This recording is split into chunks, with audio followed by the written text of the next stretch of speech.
Assalamualaikum Maira. Waalaikumsalam. Okey, apa khabar hari ni? Alhamdulillah baik-baik je. Okey, kalau nak ikutkan hari ni, sesi kali ni sesi kita yang ketiga lah sebab kita dah buat 2 sesi sebelum ni. So macam mana Maira emosi minggu ni, okey ke? Sebab dah hujung kan, so macam mana? Emosi dia macam kurang stabil sikit sebabnya kalut jugalah settlekan semua assignment, dah submit semua. Lepas tu dengan kelas-kelasnya yang macam rushing sikit, nak habiskan yang semua yang syllabus tu. Lepas tu kalut sikit sebab ada program kelab lagi. Lepas tu dengan last kelas kan, so macam hectic week jugalah minggu ni dengan minggu lepas. So boleh saya kira macam dia macam ada struggle sikit lah nak apa orang kata, nak uruskan jadual dan apa semua. Tapi macam mana, ada macam stres ke ataupun semua okey je macam mana? Sedikit stres juga, rasa macam tak sabar nak habiskan semester ni. Dia macam cepat-cepat dah final. Lagipun ni kan minggu study week, ingat balik kampung. Baliklah, dah plan nak balik. Dah plan nak balik, cuma tak tahu lagi hari apa. So macam cepat-cepat lah nak habiskan. Nak balik kat rumah. Nak habiskan minggu ni. Macam nak healing lah kejap sebelum exam. So boleh saya kira dia masih stabil lah, maksudnya tak ada emosi marah-marah. Semua dia struggle nak, apa orang kata, nak stabilkan emosi sendiri. Mungkin dalam masih fasa adaptasi lah dengan week ke-14 ni. So macam yang saya recap balik lah 2 sesi lepas, Maira datang jumpa saya. Maira cakap dengan saya ada sedikit kekeliruan, ada sedikit orang kata kecelaruan nak sambung degree ke, nak bekerja ke kan. Jadinya Maira rasa macam stuck dekat tengah-tengah, tak tahu nak buat macam mana kan. Jadinya macam Maira dah pernah cerita dengan saya, fikir nak sambung degree tapi nanti adik-adik pula nak sambung belajar juga, nak bekerja tapi tak tahu nak kerja apa dengan kelulusan yang ada kan. So macam saya pernah bagi homework sebelum ni dekat Maira, macam mana Maira dah fikir macam mana setakat sebelum setakat 2 sesi, dah ada orang kata dah ada idea ke ataupun dah ada orang kata perancangan sikit-sikit nak buat macam mana, ada tak? Dari segi yang saya dah plan, macam improvement lah sebelum ni. Saya juga ada listkan apa yang akak suruh buat tu, kebaikan kerja, kebaikan belajar dan keburukannya kan. Saya balik research juga dan saya rasa maybe lah plan-plan akan datang ni bila habis diploma ni, saya rasa macam sebenarnya memanglah ada perasaan ragu-ragu tu kan, tapi saya rasa ni sekadar plan lah, macam ada plan A, plan B kan. Saya rasa maybe saya kerja dulu kot sementara, kerja biasa-biasa ada sini ke dulu, sebab untuk tampung pembelanjaan untuk kalau ambil degree, at least ada lah sedikit pembelanjaan untuk saya belajar nanti kan. So saya rasa kalau ada rezeki dipanjangkan umur, insyaAllah saya akan sambung degree. Dan buat sementara waktu tu, selepas habis diploma dan sambil-sambil tunggu grad tu, insyaAllah saya kerja dulu ke buat sementara waktu, kerja apa-apalah yang boleh kerja, macam tu. InsyaAllah dalam perancangan jugalah untuk sambung degree tu. Tapi masih juga kena fikir panjang sebab tempoh degree tu kan lama kan. So saya macam kena struggle jugalah untuk menghadapi cabaran dalam degree nanti. Setakat itu saya bolehlah banding-bandingkan lah. Boleh tak Maira share dengan saya pro and cons yang Maira dapat kan? Saya dah tuliskan, mungkin boleh share 1 atau 2 benda daripada POV ataupun point of view yang Maira dapat sendiri sepanjang research lah, apa yang Maira dapat. Apa yang saya dapat sebenarnya banyak kebaikan dan keburukan ni lah. Kalau kebaikan sambung belajar, banyaklah kita dapat dapat ilmu, dapat jumpa ramai orang, dapat kita kenal dunia baru lah, dunia kita lebih kenal mendalam dunia universiti ni. Sebab tempoh degree tu kan 4 tahun berbanding diploma hanya 2 tahun. So kita lebih mengenal erti dunia sebenar kan. So itulah kebaikan-kebaikannya, kita dapat cari ilmu lebih, dapat kenal ramai orang. Kalau segi keburukan, dia bukan keburukan pun sebenarnya, tapi belajar kita kena korbankanlah masa, wang ringgit, tenaga. Tapi orang kata bila kita korbankan wang ringgit untuk belajar, kita akan dapat manfaatnya sebenarnya. Walaupun sebenarnya tempoh Dan pembelanjaan negeri tu agak banyak sebab pembelanjaan yuran pun banyak dan tinggi kos dia kan. Sebab ada juga saya dengar dia orang kata 2023 ni akan berlaku kemelesatan ekonomi dan apa semua. So kadang rasa macam risau juga sebab kalau saya pinjam PTPTN, macam mana saya nak bayar balik kan. Kan apa ni, yuran dia pun menjangkau macam puluh-puluh ribu macam tu kan. So saya pun macam kena fikir masak-masak jugalah. So persediaan saya sebelum saya sambung degree tu, at least saya dah ada sedikit saving lah untuk saya. In case apa-apa in case kalau apa-apa jadi. Tak adalah saya rasa macam merangkak sangat. Saya takut juga kalau di tengah-tengah pertengahan degree tu, kalau macam tak ada duit, kita nak minta tolong kat siapa kan. Sebab degree kan rasa macam tak nak lah apa-apa berlaku dalam degree, tak nak extend SEM pun. Sebab diploma ni pun saya ada keinginan untuk extend SEM. Sebab dia rasa macam terlalu hektik, rasa macam tak sabar sangat-sangat nak ambil diploma. So, saya banyak juga lah belajar tentang diploma ni sepanjang journey lah perjalanan saya dalam diploma ni pun. Amatlah struggle dan mencabar sebab biasalah kita jauh daripada family kan, kena banyak berikan lagi kan. So, saya rasa macam saya kena adalah pertimbangan untuk plan A dan juga plan B saya. Sama ada untuk kerja dulu ke sementara, dan ada juga yang bagi pendapat untuk saya untuk apa ni, belajar apa ni, macam kemahiran marah kan, kemahiran at least kalau saya dah belajar marah tu, saya ada kemahiran. Contoh, saya boleh buka bisnes ke nanti melalui kemahiran yang saya belajar tu kan. Tempoh dia tak lama pun, dalam beberapa bulan lah kalau tak silap saya. Lepas tu dia akan dapat apa ni, orang cakap dia akan dapat beasiswa lah kalau marah tu. Tak banyak tapi at least macam ada lah allowance kan. Lepas tu adalah sedikit pendapat daripada kawan-kawan, kalau macam tak nak sama degree lagi, boleh belajar dekat Mahara dulu, belajar kemahiran. So kita boleh guna kemahiran tu sambil-sambil belajar kan, boleh sama degree. So saya pun banyak juga bertanya pendapat akak-akak senior, macam mana perjalanan degree. Diorang cakap memang mencabar lah perjalanan degree ni, memang kena kuat fizikal dan mental. So saya pun agak berharap lah semoga masa depan kita semua baik-baik sajalah. InsyaAllah. Yang kalau yang tadi ada cakap bagi Tamara kan, dah ada maksudnya selain daripada minat pada kaunseling, belajar kemahiran apa yang Maira minat, maksudnya menjahit ke ataupun mengubah bunga ke. Sebab orang lain minat kan, kadang-kadang ada je orang yang minat kemahiran tapi tak memilih untuk sambung tu, jadi pilih akademik. Jadi untuk Maira ada ke spesifik kemahiran, macam suka menjahit ke ataupun memang suka menyaga tepi jalan ke, ada tak? Sebenarnya saya tak pandai menjahit, tapi saya ada juga keinginan untuk belajar menjahit. Sebab bagi saya kalau belajar menjahit ni senang kalau kita nak jahit tudung ke baju ke yang sendiri. Sebab bagi saya kalau kita hantar dekat tukang jahit, dia macam leceh. Benda sikit je, nak jahit sikit je tapi sebab kita tak pandai, so kita kena bawa juga macam leceh lah. So saya ada juga sebelum ni keinginan untuk belajar menjahit. At least kalau saya dah ada kemahiran tu, at least lah mungkin suatu nanti saya boleh buka butik ke, macam bisnes tersendiri lah. Lepas tu macam yang akak cakap tadi, ada ke macam suka jual-jual tepi jalan? Ada juga keinginan tu sebab saya seorang yang suka bisnes sebenarnya. So pernah juga kalau beli-beli makanan dekat gerai-gerai, ada juga terfikir biasanya kalau jual-jual gini kan, macam ada jugalah banyak sebenarnya keinginan yang belum tercapai. Dia macam adalah bermain-main dalam fikiran, kalau satu hari nanti ada rezeki, naklah ambil pengalaman tu, cipta pengalaman, cipta kenangan.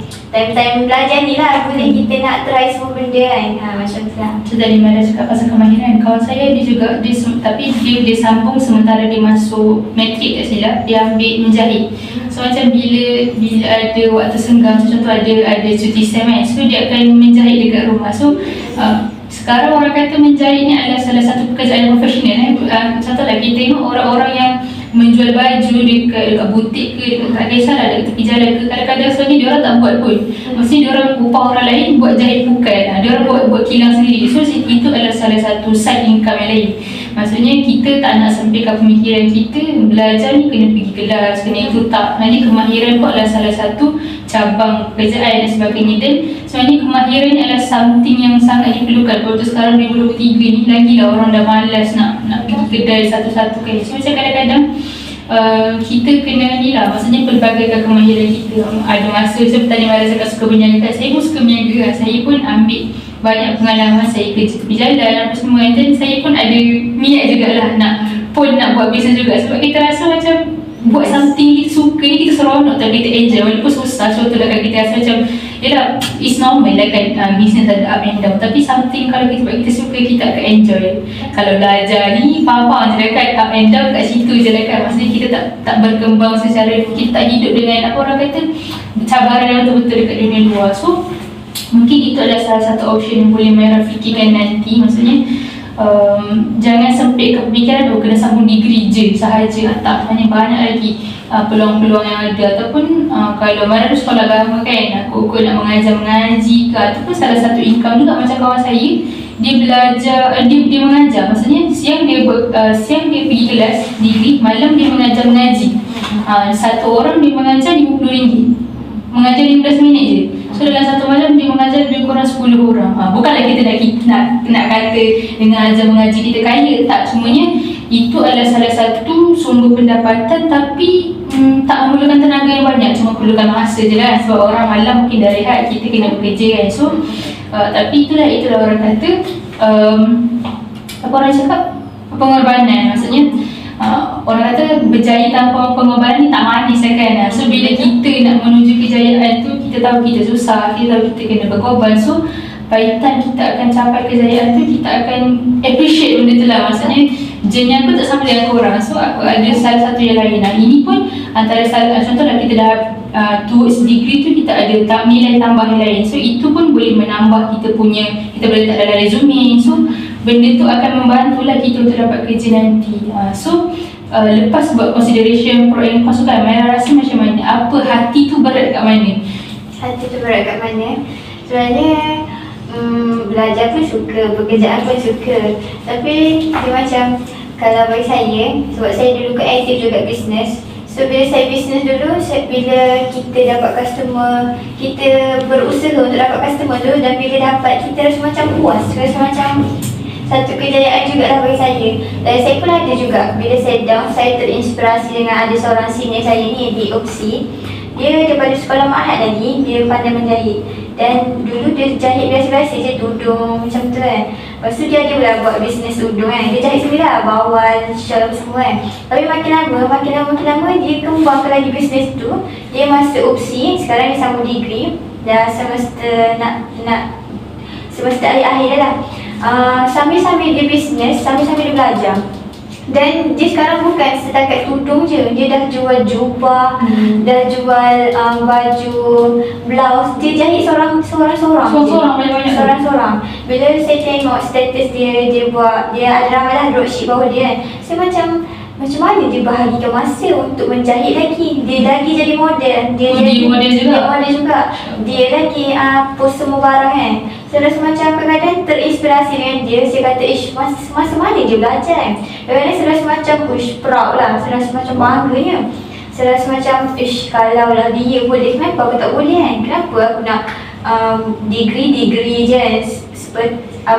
Sepatutnya kita kena ada plan lain lah. Macam nak cari side income lebih ke. Sebab macam bila tahu belajar kan, banyak juga memerlukan duit dan habiskan duit. So saya rasa macam kadang-kadang bila saya down, confused, nak sambung degree ke nak kerja, saya rasa macam kalau lah orang lain boleh buat dua benda dalam satu masa, kenapa kita macam tak boleh nak usaha kan. Saya rasa macam ada juga kawan yang dah kahwin pun buat bisnes lagi. Macam orang lain lagi banyak tanggungjawab. Kenapa kita yang belajar ni belajar je kan, tak boleh buat rasa macam kadang-kadang rasa macam rendah diri lah, tengok orang insecure lah, macam proudnya, hebatnya kan. Tak apalah, sambil-sambil tengok tu ambil aura-aura positif lah, serak aura positif, rasa macam semangat kejap dan rasa macam semangat kan, tengok kuatnya dia orang yang bisnes lagi, belajar lagi untuk dapat side income lebih lah. Lepas tu gitulah, saya pun ada juga terfikir kalau sambung degree nanti naklah buat side income macam bisnes ke sambil-sambil tu, macam kerja ke part time kan. Sebab biasa bila kita jauh dengan family, dia macam kita kena ada duit untuk emergency lah kalau jadi apa-apa. Sebab kalau nak ikutkan family memang tak cukup. Sebab kat sini Yelah, kos hidup pun semakin tinggi kan. So dia rasa macam kekeliruan lah sikit lah. Tapi insyaAllah kalau kita pandai plan dan susun dengan baik, insyaAllah boleh lah. Dari apa yang Maira share banyak tadi, saya boleh simpulkan sebenarnya Maira nak sangat sabar belajar. Tapi saya faham financial tu adalah salah satu orang kata benda yang kita tidak beratkan lah. Sebab kita tak nak kita sambung degree, tiba-tiba kita jadi sekarat jalan sebab duit tak ada kan. Pernah dia terjadi. Tapi yelah, kita kalau boleh naklah semua yang kita buat tu well smooth, tak ada up and down yang ketara sangat. Tapi need to remember juga, kita tak sama dengan orang lain. Maksudnya bila Maira cakap, oh kau boleh buat 2-3 kerja, yes, sebenarnya saya sendiri pernah mengalami situasi tu, di mana saya pernah bekerja siang belajar, balik habis kelas saya mandi-mandi terus pergi kerja sampai pukul 2 pagi. So kini saya buat 2 kerja lah dalam satu masa, dan sebenarnya benda tu pun sedar tak sedar dia quite toxic dekat diri sendiri. Sebab yelah, orang lain balik kelas dari rehat boleh study kan, kita tak sempat rehat pun dah kena balik kerja, habis kerja nak study lagi kan, lepas tu baru boleh tidur. Dan sebenarnya saya buat tak lama pun, dalam sebulan lebih je, sebab saya tahu saya sendiri tak mampu. So basically Maira kena kenal diri Maira dulu, aku mampu tak buat benda tu. Maksudnya kadang-kadang bila kita fikir-fikir dalam otak ni, yes, kita rasa kita mampu, kita rasa macam oh buat situ boleh, buat sini boleh. Tapi realitinya kita tak boleh buat sebab bekerja ni penat. Maksudnya perlukan tenaga, dan kita tak tahu kita punya bos tu orang yang macam mana. Dapat bos yang baik, maksudnya jenis yang macam oh ada masa senggang, boleh study. Tapi lah kadang-kadang kalau kita kerja kedai makan, kalau ada masa senggang tak ada orang, boleh study atau boleh buat apa-apa, boleh main handphone. Tapi kalau kita dapat bos yang tak berbeza kemanusiaan ataupun kurang empathy, tak faham kita, dia macam aku tak kisah kau kerja dengan aku, so nak tak nak aku kan ikutlah apa yang aku buat kan. So first thing first, make sure kenal diri kita sendiri, kita tahu limitasi kita dekat mana. Kalau kita boleh buat, go on, tak ada masalah, cuba dulu lah. Maksudnya sebelum nak jump into conclusion, oh aku nak bekerja saya belajar, cuba dulu. Maksudnya sebelum masuk degree tu, kalau kata Maira kata nak buat part time kan, nak part time kat tempat orang, nak kerja, so make sure kita kenal surrounding kita dulu. Kita nak, aku ni orang yang macam mana. Maksudnya kalau aku ni boleh buat kerja fizikal, buat kerja keras-keras, so Maira bolehlah consider untuk kerja di kedai makan, atau sekarang part time pun Watson kan, Watson Garden pun ada buat part time. So mungkin boleh cubalah. Saya tengok Maira pun suka benda-benda cantik, maksudnya pandai dress up diri. So boleh cuba. Sebab kawan-kawan saya Watson ni tak lama pun, kalau part time 4 jam je, dah 1 jam RM16, sangat mahal. Kiranya 16 kali 4 sehari dah berapa kan. Kadang untuk part time diorang ambil seminggu 2-3 hari je. So boleh cuba. Tapi macam saya cakap lah, kenal dulu kita ni orang jenis macam mana. Kalau kita ni jenis tak suka communicate dengan orang, kita ni jenis yang introvert sangat, maksudnya tak selesa cakap dengan orang, so better elakkan untuk kerja-kerja di tempat yang kena interact dengan orang lah. Kalau jenis kita ni memang outspoken, suka buat kerja-kerja yang mencabar, maksudnya kerja kedai makan yang perlukan tenaga, so you can consider lah untuk buat kerja-kerja macam tu. Kan something ni saya nak bagi untuk Maira buat, kan tadi kita dah buat decision making kan, maksudnya tadi tu berdasarkan Maira punya POV. Jadi sekarang ni saya nak bantulah, saya nak bagi Maira sedikit panduan. Boleh Maira boleh tengok, saya ada tuliskan di smart, ada smart punya model ni. Saya akan terangkan sikit, nanti Maira cuba fitkan dengan kita, dengan apa yang kita bincang dengan smart ni lah. So first, S ni spesifik ni tadi maksudnya something yang kita dah detail dah nak buat apa. Macam contoh Maira cakap kan, Maira nak sambung degree in apa. Maksudnya nak sambung degree apa, entah nak ambil kat mana, entah, so tak tahu. Jadi bila kita tak tahu macam mana cara nak capai. So bila kita dah ada spesifik punya goal, kita ada spesifik punya target, kita tahu apa yang perlu dibuat. Next adalah measurable ni boleh diukur. Maksudnya contoh lah, misalnya Maira cakap Maira nak ambil degree kan. So degree, bila something tu bila dah sampai tu, kita tahu kita dah berjaya dah sampai benda tu. So A adalah attainable ni maksud dia achievable ataupun achievable yang kita boleh capai. Maksudnya benda tu bukan benda yang orang kata angan-angan majinin lah, yang kita memang dah tahu kita boleh buat. Next, R adalah realistic ataupun relevant. Maksudnya relevan daripada segi diri Maira. Contohlah nak ambil degree kan, relevan ke tak Maira nak ambil degree, kiranya macam mustahil tak ataupun tak mustahil nak dapat benda tu. So bila kita dah tahu kita ni kita punya goal tu real ke tak, boleh dicapai ataupun tidak, bila kaitkan dengan A tadi kan. So kita tahu diri kita ni macam mana. Okay, yang penting adalah yang terakhir adalah T seperti time bound ataupun orang kata jangka masa. Okay, Maira dah nak habis degree dan habis diploma lagi berapa bulan. So bila start habis diploma, so mesti akan nak sambung degree kan. So in order nak ambil degree tu berapa lama lagi, maksudnya contohlah 3 tahun atau 4 tahun. So dalam masa 3 ke 4 tahun tu kita kena make sure kita dapat ke tak nak achieve benda tu kan. So untuk situasi Maira ni, Maira rasa macam mana? Spesifik tu Maira nak ambil degree in apa? InsyaAllah in counselling juga. So selain daripada USAS, ada cuba tak cari universiti awam lain yang ada tawarkan degree counselling? Ada juga saya tengok opsi, tapi opsi tu kan dia pendidikan kan. Ada juga lah survey-survey. So katalah, so Maira ada dua choice lah sekarang, antara degree in counselling biasa ataupun degree in counselling pendidikan. Okay. So yang kedua adalah measurable. So Maira rasa boleh diukur tak? Maksudnya once bila dapat tu kita dah boleh dapat degree dah kan. So next adalah attainable. Maira rasa Maira boleh ke tak dapat degree in counselling tu? InsyaAllah boleh. InsyaAllah dengan sokongan-sokongan yang boleh dibuat nantilah. Relevan ataupun relevan lah. So Maira rasa cita-cita untuk dapatkan counselling, degree in counselling tu relevan tak? Real tak untuk Maira dapat benda tu? Kalau dengan usaha gigih, InsyaAllah boleh lah. InsyaAllah boleh. So untuk time bound ataupun jangka masa, so Maira rasa dalam masa 4 ataupun 5 tahun Maira rasa boleh tak nak dapat degree in counselling tu? Kalau saya betul-betul plan macam mana perjalanan untuk degree nanti, ada backup plan apa semua, InsyaAllah kalau betul tak ada halangan apa semua, InsyaAllah bolehlah go sampai 4 tahun InsyaAllah. InsyaAllah. So nanti ni saya akan bagi kat Maira. So sebenarnya SMART ni bukan untuk decision besar je, tak. Decision kecil pun boleh bergantung pada SMART ni, sebab kita nak apa yang kita rancang tu apa orang kata kita dah dapat lah, bukan dengan Mak Jinin buat-buat tak dapat. Okay. So saya kira untuk sesi ni Maira dah buat keputusan lah, macam dengan sesi pertama, sesi kedua dan untuk sesi ketiga ni saya dapat buat kesimpulan yang Maira nak sambung degree dengan beberapa backup plan lah, antaranya cari kerja part time ataupun kerja sekejap ataupun sekejap so baru sambung degree. So saya pun difahamkan yang Maira ada lagi lebih kurang 2 semester kan sebelum habis diploma ni, and then baru decide nak bagi degree letak. Jadi saya rasa untuk masa 6 bulan ni ataupun lagi masa setahun ni, Maira boleh decide. Ada banyak lagi masa untuk Maira betul-betul spesifikkan Maira punya Maira punya ni lah, Maira punya isu hari ni, sama ada nak sambung belajar terus ataupun nak kerja dulu. So daripada Maira sendiri ada apa-apa nak cerita tak? Maksudnya nak tambah lagi ke? Maira rasa segala pertanyaan yang semua tu persoalan Alhamdulillah dah terjawab, dah tak tertanya-tanya.